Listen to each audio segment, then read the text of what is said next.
Welcome to the Shipping Podcast, where you meet interesting maritime professionals sharing their passion for the shipping industry and their everyday job. I am your host. My name is Lena Gothberg. Oh boy, do I have news for you. There are so many things happening at the same time right now. After 10 episodes, maybe people are starting to understand what I'm trying to do. I'm trying to raise the profile of shipping. So, we are sponsored.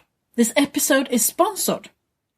I'm proud to announce that the first sponsor of the Shipping Podcast is Northern Offshore Services, who operates multi-purpose, high-speed catamarans designed for high performance and flexibility, crew transfer vessels, CTVs, where they carry personnel, equipment and cargo. In my eyes, this means that Northern Offshore Services is also assuming the responsibility for raising the profile of the shipping industry and spreading the word about how we can contribute to the development of a sustainable world. For those of you who listened to David Christensen in episode 8, you realize that he is a young CEO with a new approach to shipping, and his motto is Best 365. I think he has chosen the Shipping Podcast for marketing the brand of Northern Offshore Services, as this is a relatively new channel where you definitely want people to recognize your presence. Also, I get feedback from all over the world. People who want to help me to continue spreading the gospel about shipping. A big thank you from the bottom of my heart. It's so much fun to do this, and I get to meet a lot of interesting people and talk about shipping. At this point in time, the thing you all can do is to start talking about podcasts in general with your colleagues, and about the Shipping Podcast as a great tool to market the entire industry. I have realized that not everyone is listening to podcasts, and some people do not even know what it is. Well, in this episode, I will introduce Helén Jansson to you. Helén is a friend of mine, and we have been working together on and off for almost a decade. Helén is a wizard on communication. She's also a strategic mind, and currently she is the mastermind behind the project Zero Vision tool.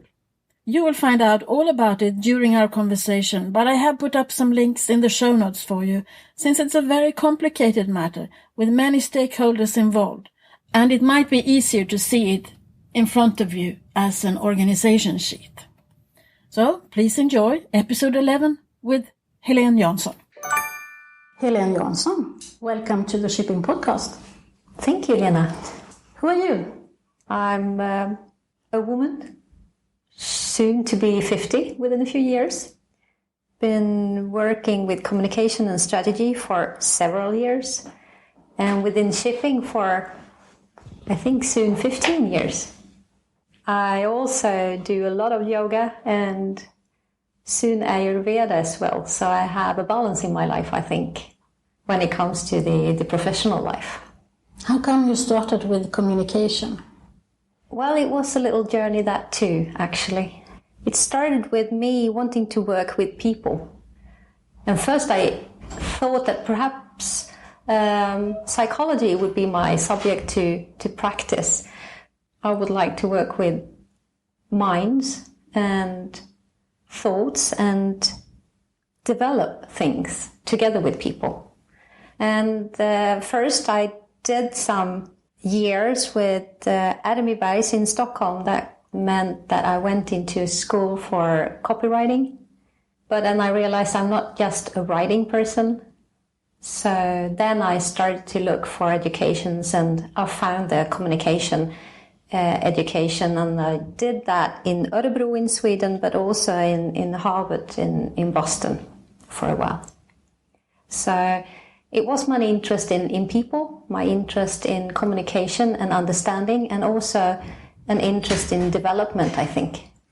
I also happen to know that you've done something very interesting, which is sort of way out, and that is casino online. Yeah. Well, all of the jobs that I've taken have been through communication, and I've been trying to help different types of organizations, and one of them were online casino gambling, actually, and that was just in the beginning. before anything was online nearly. More porno, I guess, was online, and then gambling. So that was a very interesting journey, and I was part of the team that tried to help others market themselves online. So I started with banners and all what that meant in that time, and that was several years ago. So how did you end up in the shipping industry? Well, as I said, I went into different types of organizations. I only looked for interesting areas to work within when it comes to communication, and that was online gaming, online gambling, and it was fingerprint recognitions, and it was when I saw an advert in the paper saying that the insurance industry needed communication within the shipping area, and it said you had to coordinate it in the Nordic countries. That actually caught my eye. Perhaps not the shipping per se, but the Nordic interest. I thought that would be interesting. But then when I actually got the job, it became a passion, I think. So you got the bug. You got the bug of shipping. I got the bug of shipping because it's a very, very interesting business. You have to live it, I guess. And the people are very knowledgeable. And it's international. And it's changing. And most of all, it's strategic. You have to know what you want to invest in the future. And that is really interesting. More so than in the new and upcoming businesses that I've been working within, like fingerprint and online and etc. However, maybe you think those businesses are more what I explained the shipping industry to be. So, no, shipping, that's the thing. I agree. So maybe we should say that we got to know each other within the marine insurance industry. Yeah. But your job at that time was to, coordinate the marine insurance within the Nordic countries, but you also had some assignments for the mother company, Royal and Sun Alliance. Yeah. Yeah, I was asked if I, at that time, wanted to represent the insurance industry globally in a global project looking into how to invest in a more green future.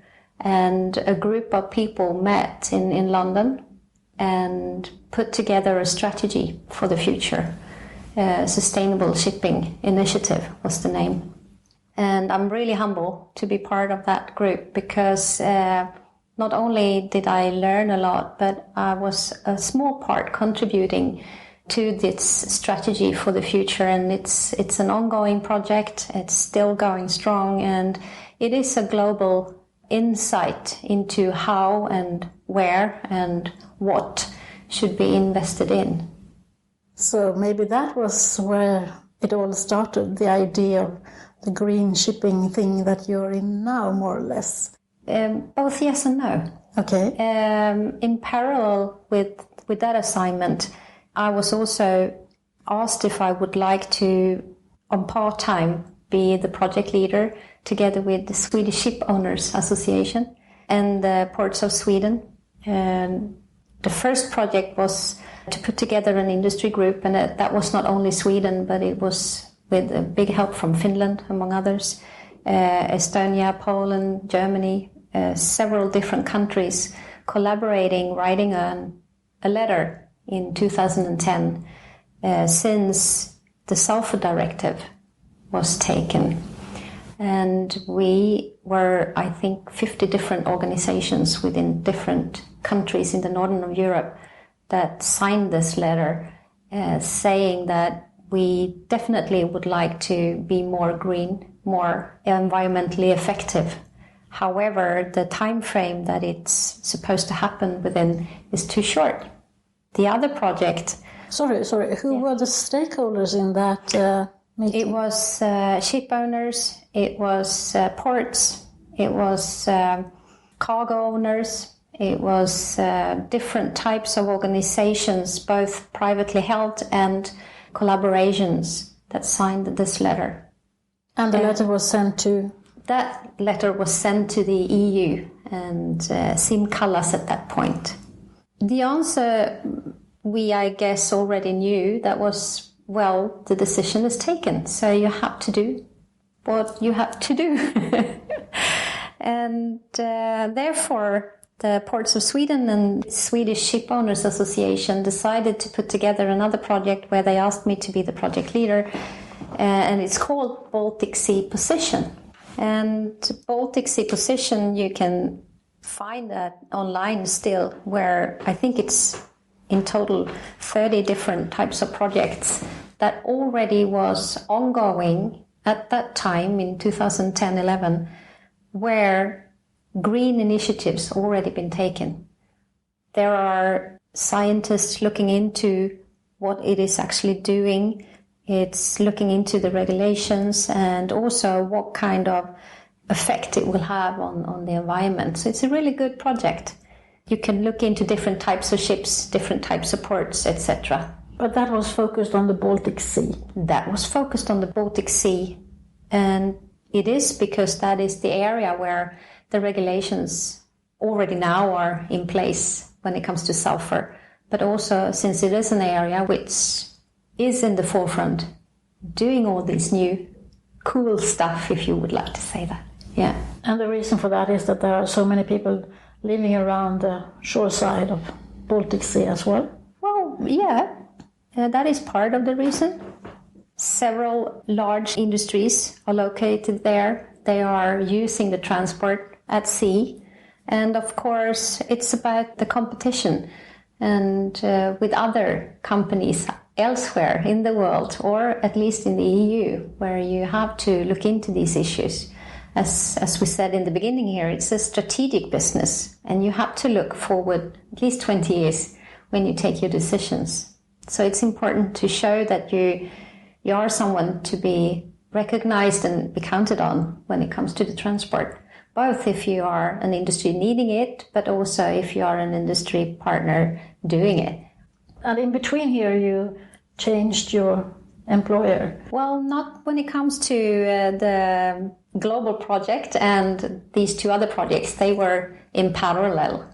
However, after the Baltic Sea Positions, I changed my employer. I was asked to be the communication manager at SSPA, and I accepted. And what is SSPA for people who doesn't know that? SSPA is a company which is a bridge between now and the future, you can say. They are looking into all the things that can be needed within the shipping industry when it comes to development of new green technology, resistance in water, port enlargements. They help you when it comes to those investments, but also into the research areas that is needed. And since it is this type of bridge between also research and the practical implementation of things, when this project wasn't really turning out to be the type of project that could change the Baltic Sea position, a new project needed to be started, you can say. So at that point, the thoughts around Zero Vision 2 were started.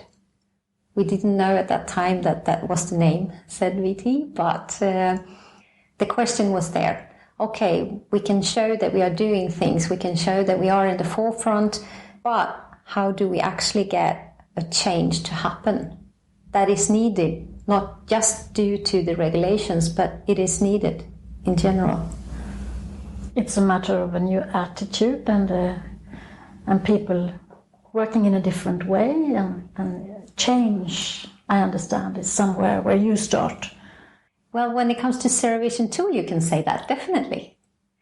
The need that was presented before we came so far within the thoughts were, we are companies here that need to do something. We just need to do it more quickly than we are used to do. You have been doing investments for a very long time as a ship owner or a port or whoever in this business, and usually you cope on your own.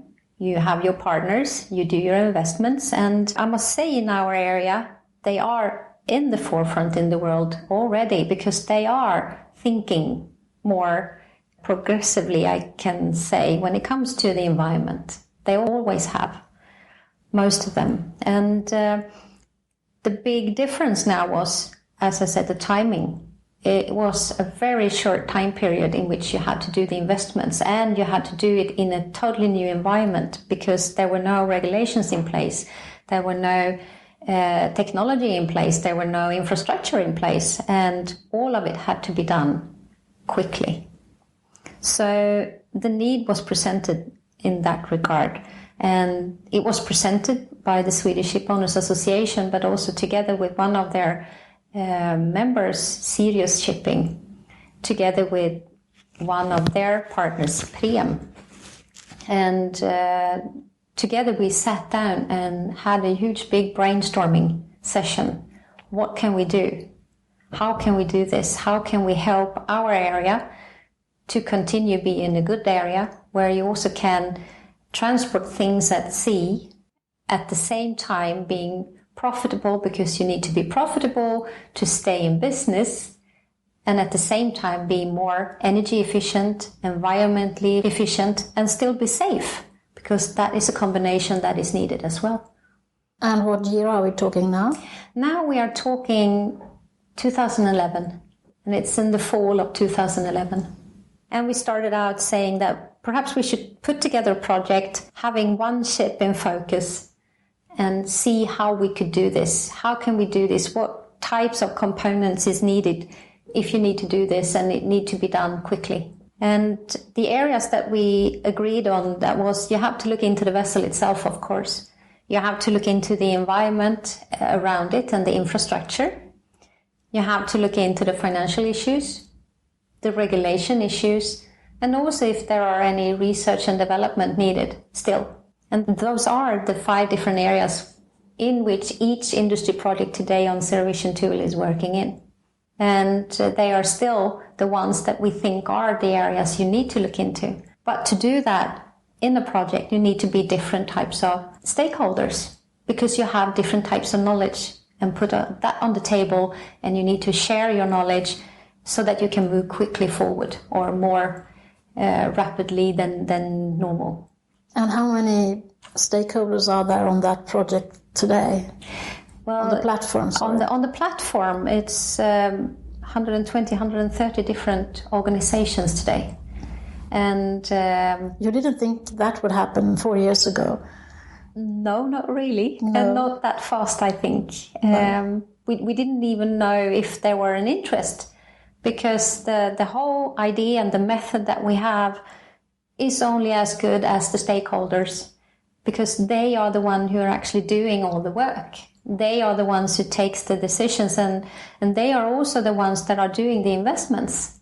And the only thing we can try to do is to support the way we can support, like lifting the information around all these projects, showing what they are actually doing, but also sharing between the stakeholders so that we can together move more rapidly towards the transition.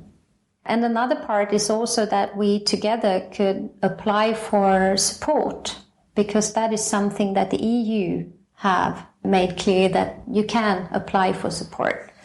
However, they are only supporting pilot projects. So you have to be unique in one way or the other, because they want to support the change.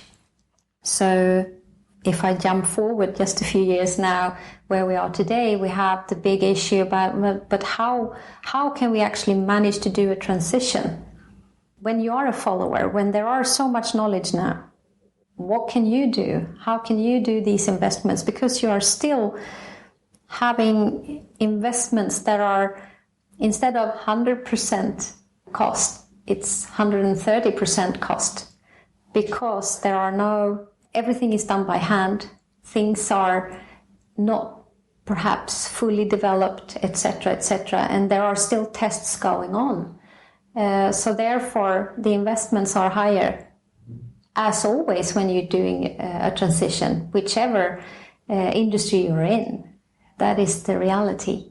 But you can't take more freight on. The cargo is still the same. Well, that is an excellent point, because when you look at the vessel itself, there are so many different types of vessels. Some can do an add-on with for instance, there are so many different types of investments that you can do when it comes to being more energy or environmentally efficient. Then you have to look at what type of vessel do I have, or what type of vessel I like to build. If you are choosing to do a conversion, for instance, to another fuel type, perhaps you don't have the room on board that you need. So perhaps you need to use the space that you usually have cargo on, to use that for the different tanks or something, if you want to invest, for instance, in LNG. Or if you would like to invest in a scrubber, do you have the weight capacity to do that? And there are so many different types of areas that you have to look into and have knowledge about before you actually take your decision. And therefore, depending on what type of ship you have, how old it is, which route you are taking, the knowledge that these people have that actually do this work is enormous. And you can't say that this is the solution for everyone. It's different types of businesses, and it's not just a different type of business, it's moving as well. So there are so many more things to take into account. If we get a little bit more specific, because I think we need to be a bit more, give examples of what you have been doing on the platform. I know you had a conference in November, because I was there, where you had the Make a Difference project, presenting the results.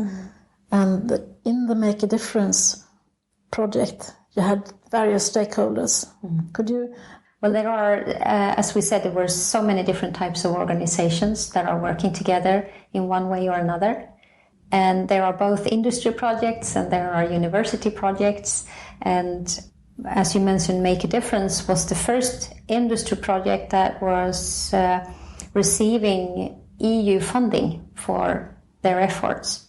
And that particular project had their end conference last year in November, among other different projects that were presented at that time. And what they were looking into was to see what kind of hindrances there were if you would like to invest in LNG. And also if they could see a way forward, smoothing out, or perhaps even trying to get closer into a normal business day to day, you can say, but with different types of fuels than are available most of the places today. And because prior to that, there was no infrastructure for LNG if you wanted to use that as a fuel.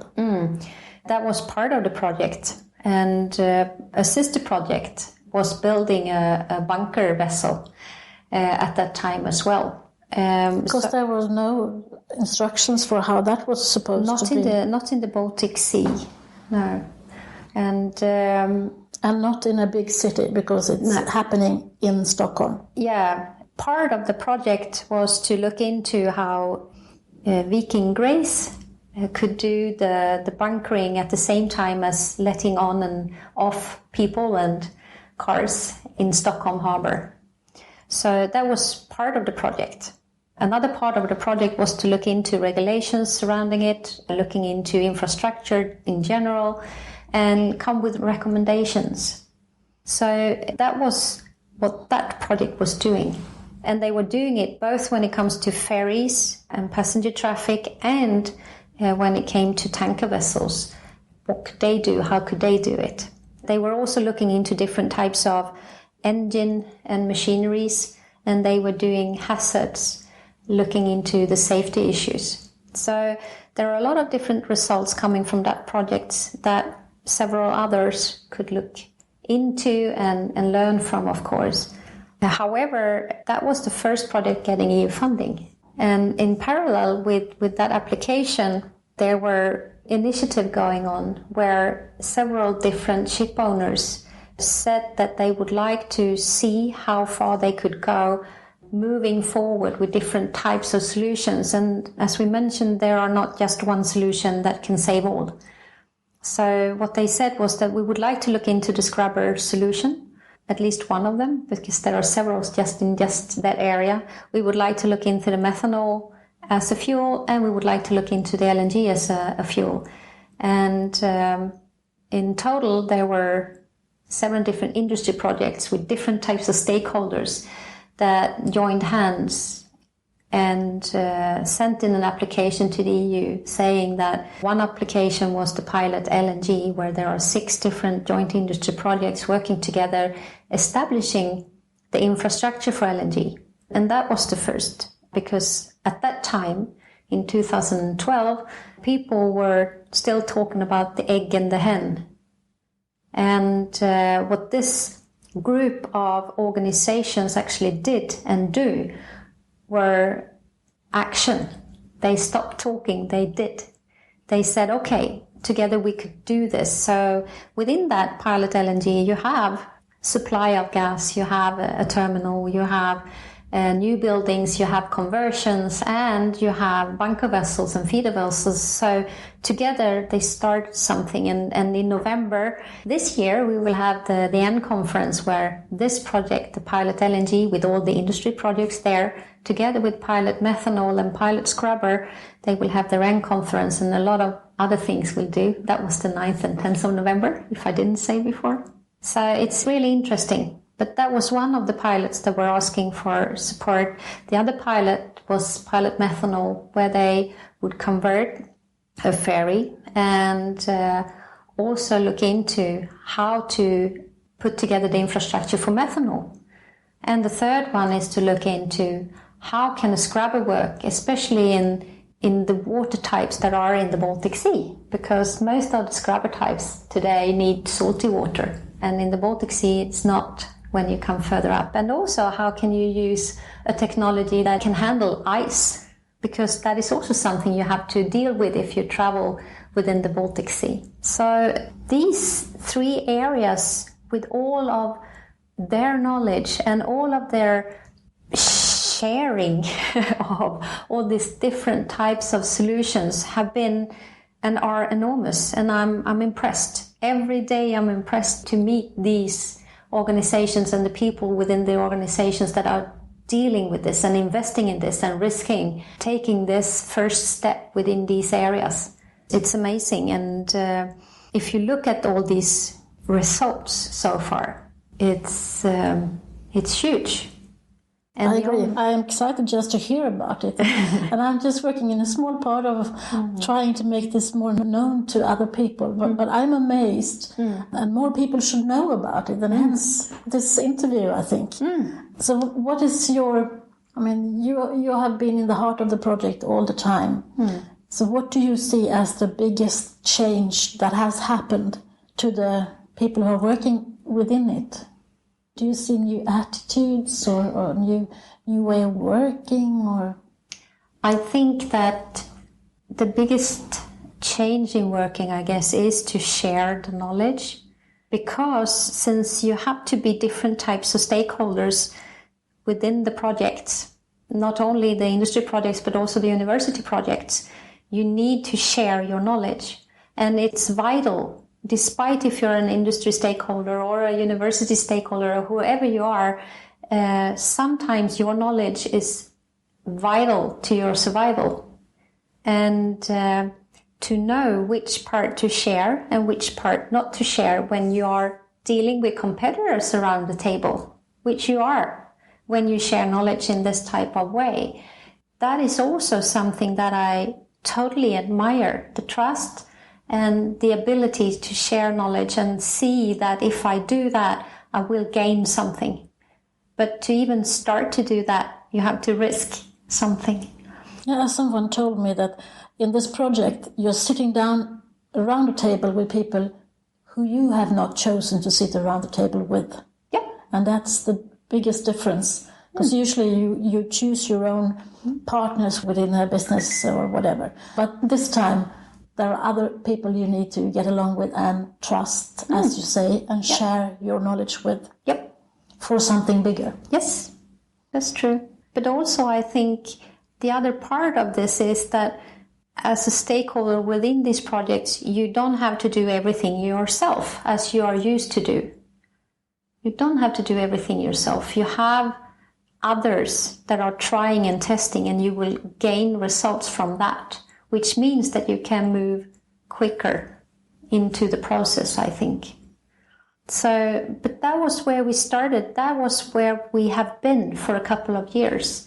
And I think now we are at the next hurdle, if you could say, because as I said in the beginning, this is just a method that are there as long as there is a need for it. And it's a need for it so that we can make the transition. And what we are facing right now is that, okay, there are others who want to do this, need to do this, but they are not taking the absolutely first step. They are taking the first step, but someone else had done it already, which means that if it's still, as it is today, more costly to do these investments, what can we do together then? How can we continue the transition? And one of the things, or actually two very important things are, well, does it benefit the society at all that we are doing this? And two, how can we finance these things, since the value of a green investment today are not adding on to the value of the ship or the product, you can say.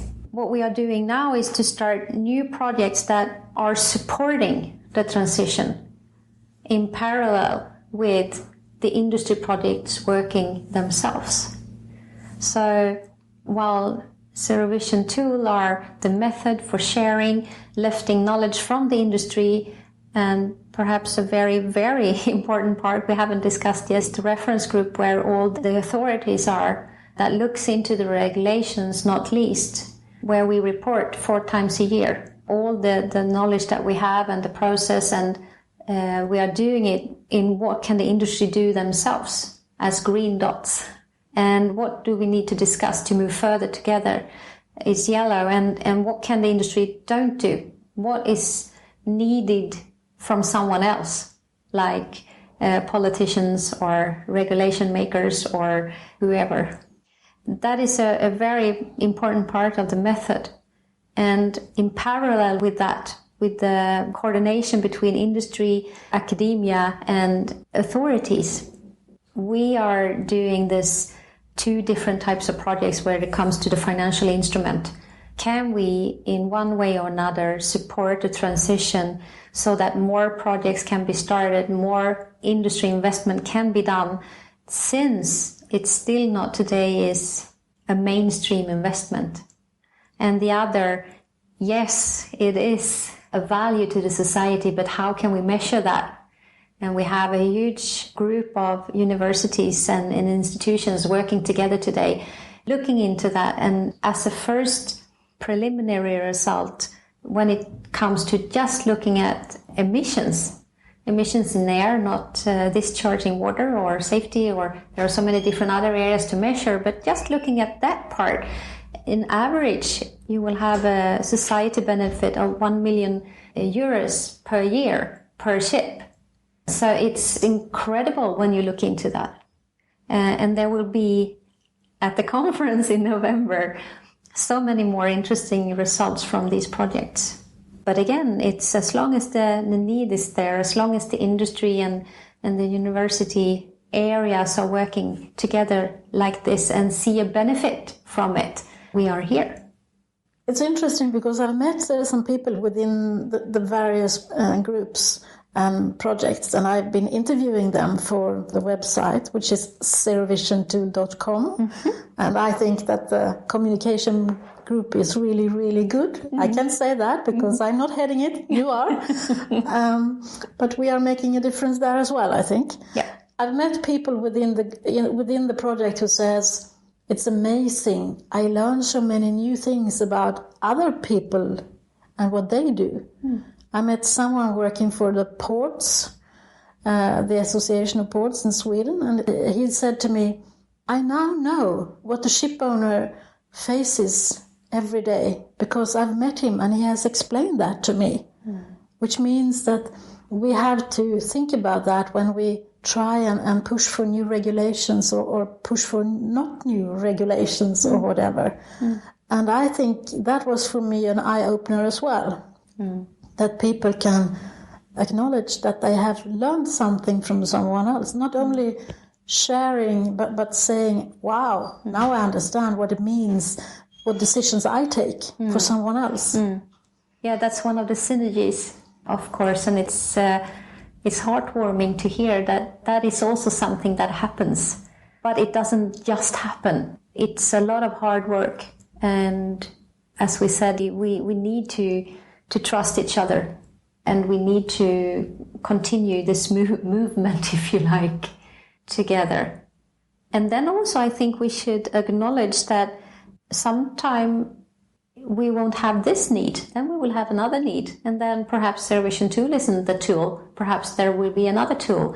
But as long as the need is here and we can do something about it, doing it this way, it's great. I also think that, I don't know if I'm especially proud to be a Swede these days, but there are two big projects, founded EU project from Sweden now, both Mona Lisa and the Zero Vision tool. So how is shipping looked upon within EU nowadays? Well, it's really interesting. There are so many things happening in the EU, and I don't know half of it, definitely not. But they have appointed persons to be responsible for different types of transportation types and different types of corridors, if they call it, within the transport sector. And when it comes to corridors, there are different motorways that should work, and it can be on the sea or on shore. And when it comes to shipping in itself, it's hard to say that this is a corridor. It's easier if it's a road or a bridge. So shipping has its own person called Brian Simpson, and he is looking into shipping as the area to develop. And that is partly one of the reasons why we in November last year had our conference, because he then said that I need to get in touch and look into different types of areas of shipping to know what kind of decisions I should take, or at least what types of recommendations I will put forward to the Commission so they can take the right decisions. So I have decided to have 3 different conferences and listen into what you say is needed. And they asked the projects within the Zero Vision tool to be the first stop. And we held this conference and we presented all the issues so far. And that is, when I say we, all the industry projects and the university projects that have been and are working within these areas of fuel, but also within other areas right now.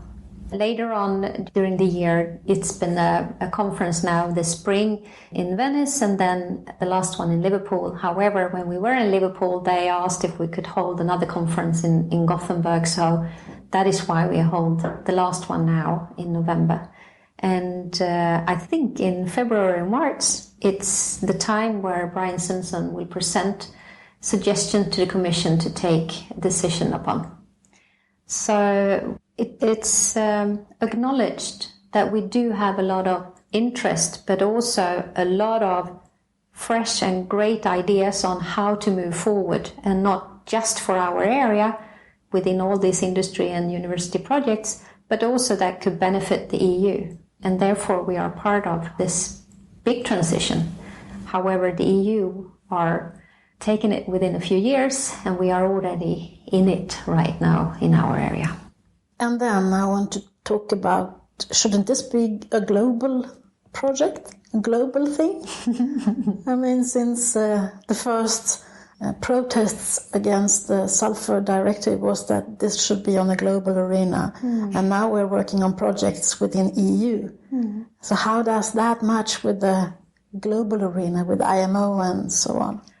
The thing that we are doing right now is that we present the solutions that these projects put forward, and we present the things that can't be decided within the industry itself. And then these issues are put forward either locally or regionally or internationally. I think it's really important to do what you do best. And therefore we are trying to do what we are doing best. And hopefully there are others that join in that can add on the different areas that they are knowledgeable in. And I'm really happy to say that one of those synergies that this have been producing is a collaboration within HELCOM. And HELCOM is all the states surrounding the Baltic Sea and Russia. And they have something called the HELCOM Maritime Group. And to that they have a subgroup looking into these issues that Zero Vision Tool are looking into. And Zero Vision Tool have been, and I'm very humble, asked to be part of this subgroup, trying to move forward together in a more regional way and also put forward internationally. However, you should do what you do best, I guess. And if you do it together with others, you produce something bigger. How do you see the future for shipping now that you have seen so many great ideas and new ways of doing things? Oh, that's a big question. I know. Again, it's one of the most interesting businesses that I ever been approaching, you can say. And there are so much heart in this business. You live it. It's 24/7. It's global, it's international, and it's moving. And I guess the rest of the world, if I could say so, are getting more and more interested into what shipping actually is. Not least when it comes to the regulations and all of these other things that are happening now. Blue growth, using it as a source for energy. There are so many things going on when it comes to the oceans and transport in general. So I don't know. Watch out, rest of the world. Here comes shipping, I guess. Good answer. How do you think? I mean, sometimes we are looked upon as the hidden or the invisible industry. I mean, you said everyone should be more interested, and you can see more people getting interested. Mm-hmm. But what could we do to make ourselves more visible to the general public, to people who doesn't know anything about shipping? Well, I guess partly that is why Zero Vision Tool is there as well. Perhaps that wasn't the first mentioned need when we started. However, when we start to share the knowledge, we can see the need is growing. And when we look into it, when it comes to the communication group here, we are discussing it in what kind of terminology will we use. Is this something that we should present to someone who doesn't know anything about shipping? Or is it something that we should present that are involved in shipping? And that is also something that is necessary to look into. What kind of vocabulary do you use? As in any type of business or organization, do you want to include or do you want to exclude someone? And I think that the most important thing for us to think about is that, or we, I shouldn't say we, because I should say those who really, really know what they are talking about when it comes to shipping, they should understand that what they are doing are really cool. And something that they see as regular business and that's nothing, it's something. It is something. It is interesting. It's like, wow, are they doing that? No, I didn't know. Because if you're not involved, perhaps you don't even know that the boats are made of steel. I don't know. I didn't know when I started. So there are so many things you can tell working within, how you order, what kind of regulations there are. There are so many different areas within shipping, financial, insurance, whatever, that people doesn't know about. So as long as you recognize that your job is important and you would like to tell someone about it, I think that will actually help a lot. Because I remember when you started in shipping that you were amazed and that things were done in a completely different way than you were used to, at least when it comes to communication. Mm. Well, I'm still amazed. And again, I'm amazed about the knowledge. And I'm amazed about the future thinking and thinking outside the box. And I think that is something people are not saying when it comes to shipping, but I totally say it's thinking outside the box. It's thinking about what is needed to be transported within 20 years and where and how. Will it be huge big ships or smaller ones, or what type of products or people, or where will the interest be? The ports, who will we support tomorrow? The ship owners, what type of business would like to be within? The energy and fuel makers, what do they need to invest in? And everything needs to be done in a long-term thinking. At the same time, react on the minute today. So I'm still amazed. Who would you be curious to listen to? Who do you think I should make an interview with? I would like you to interview a class of children around 10, 12 years. Thank you very much. Not a class of them. And listening to what they know and how they look at transport at sea. That is what I would like you to do.